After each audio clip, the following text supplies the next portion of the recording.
6. Mga kapatid, kung ang sino man ay masumpungan sa anumang pagsuway, kayo mga sa Espiritu, ay inyong papanumbalikin ang gayon sa Espiritu ng kahinhinan, na inyong pagwariin ang inyong sarili, baka ikaw naman ay matukso.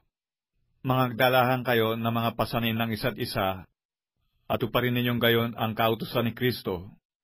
Sapagat kung ang sino man ay nag-aakala na siya ay may kabuluhan, bagamat siya ay walang kabuluhan, ang kanyang sarili ang dinadaya niya.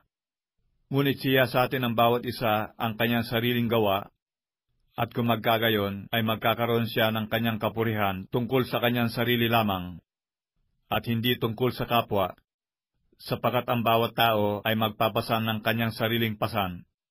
Datapwat, ang tinuturuan sa aral ng Diyos ay makidamay doon sa nagtuturo sa lahat ng mga bagay na mabuti. Huwag kayong padaya. Ang Diyos ay hindi napabibiro, sapagat ang lahat na inihasik ng tao ay siya namang aanihin niya, sapagat ang naghahasik sa kanyang sariling laman ay siya naman mag-aani ng kasiraan.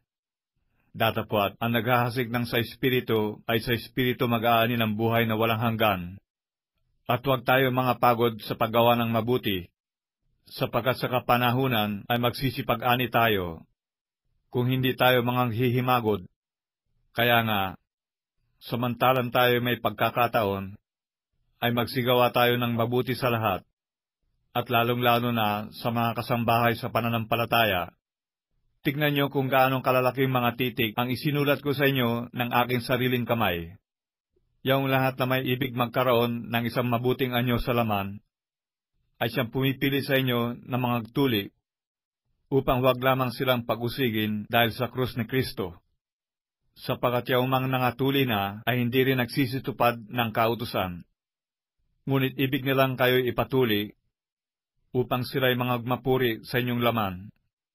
Datapwat, malayo nawa sa akin ang pagmamapuri, maliban na sa krus ng ating Panginoong Jesucristo, na sa pamamagitan niya ang sanglibutan ay napako sa krus sa ganang akin, at ako'y sa sanglibutan, sapagat ang pagtutuli ay walang anuman, kahit man ang di pagtutuli, kundi ang bagong nilalang. At ang lahat na mangagsisilakat ayon sa alituntuning ito, kapayapaan at kaawaan nawa ang sumakanila, at sa Israel ng Diyos.